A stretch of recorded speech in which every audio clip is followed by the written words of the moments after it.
Donald Trump ಕೊಟ್ಟಿರುವಂತಹ ಒಂದು ಹೇಳಿಕೆ ಈಗ ರಾಷ್ಟ್ರಮಟ್ಟದಲ್ಲಿ ಚರ್ಚೆ ಆಗ್ತಾ ಇದೆ. ಕಾರಣ ಏನು ಅಂತಂದ್ರೆ ಇಲ್ಲಿ ಇರಾನ್ ವಿರುದ್ಧ ಈ ಒಂದು ಯುದ್ಧವನ್ನ ವಿಸ್ತರಣೆ ಮಾಡುವಂತ ಉದ್ದೇಶ ನಮ್ದಲ್ಲ ಅಂತ ಹೇಳ್ಬಿಟ್ಟಿದ್ದಾರೆ. ಇರಾನ್ನಿಂದ ವಾಪಸ್ ಆಗಮಿಸಿರುವಂತದ್ದು ಅಮೆರಿಕ ಸೇನೆ. ಕಾರಣ ಇಲ್ಲಿ ಸುಮಾರು ಇವರ ಸೇನೆಯನ್ನ ಅಮೆರಿಕ ಸೇನೆಯನ್ನ ಇರಾನ್ಗೆ ಕಳಿಸಲಾಗಿತ್ತು. ಅದಾದ ನಂತರ ಈಗ ಎಲ್ಲರೂ ಕೂಡ ವಾಪಸ್ ಆಗಿದ್ದಾರೆ. ಅದಾದ ನಂತರ ಯಾವಾಗ ಈ ಒಂದು ಯುದ್ಧ ನಿಲ್ಲುತ್ತೆ, ಯಾವಾಗ ಈ ಒಂದು ದಾಳಿ ನಿಲ್ಲುತ್ತಲ್ಲ, ಅದಾದ ನಂತರ ತೈಲ ಬೆಲೆ ಕಡಿಮೆ ಆಗುತ್ತೆ ಅಂತ ಹೇಳಿ ಅಮೆರಿಕ ಅಧ್ಯಕ್ಷ ಡೊನಾಲ್ಡ್ ಟ್ರಂಪ್ ಕೊಟ್ಟಿರುವಂತ ಹೇಳಿಕೆ ಇದು. ಕಾರಣ ಏನು ಅಂತಂದ್ರೆ ಬಹಳಷ್ಟು ಆರ್ಥಿಕವಾಗಿ ಹೊಡೆತ ಬೀಳ್ತಾ ಇದೆ ಅಮೆರಿಕಾದಲ್ಲೂ ಕೂಡ. ಹಾಗಾಗಿ ಈಗ ಇರಾನ್ ಪುನರ್ ನಿರ್ಮಾಣಕ್ಕೆ 15ರಿಂದ 20 ವರ್ಷಗಳು ಬೇಕಾಗುತ್ತೆ.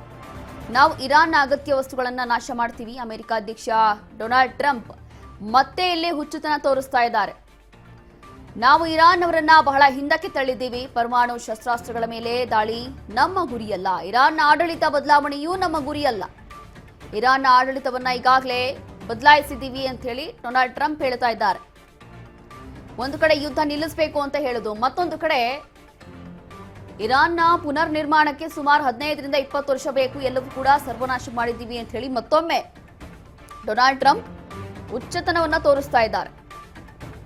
ಅದರಲ್ಲೂ ಕೂಡ ಇರಾನ್ನ ಕೆಲವೊಂದು ಅಗತ್ಯ ವಸ್ತುಗಳನ್ನ ನಾಶ ಮಾಡ್ತೀವಿ, ಒಂದು ಕಡೆ ಯುದ್ಧ ನಿಲ್ಲಿಸ್ತೀವಿ ಅಂತ ಹೇಳೋದು, ಮತ್ತೊಂದು ಕಡೆ ಮೆಂಟ್ಲ ತರ ಈಗ ಎಲ್ಲ ಒಂದು ವಸ್ತುಗಳನ್ನ ನಾಶ ಮಾಡ್ತೀವಿ ಅಂತ ಹೇಳಿ ಮತ್ತೊಮ್ಮೆ ಹೇಳುವಂಥದ್ದು. ಹಾಗಾಗಿ ಇಲ್ಲಿ ರಾಷ್ಟ್ರಮಟ್ಟದಲ್ಲಿ ಚರ್ಚೆ ಆಗೋದು ಡೊನಾಲ್ಡ್ ಟ್ರಂಪ್ ಒಬ್ಬ ಹುಚ್ಚ ಅಂತ ಇದೇ ಒಂದು ಕಾರಣಕ್ಕೋಸ್ಕರ ಚರ್ಚೆ ಆಗುತ್ತೆ ನೋಡಿ.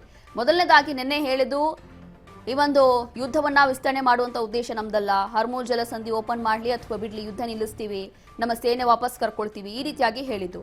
ಅದಾದ ನಂತರ ಕೆಲವೊಂದು ಪ್ರಮುಖ ವಸ್ತುಗಳನ್ನ ಈಗ ನಾವು ನಾಶ ಮಾಡ್ತೀವಿ ಅಂತ ಹೇಳಿ ಮತ್ತೊಮ್ಮೆ ಹೇಳ್ತಾ ಇದ್ದಾರೆ.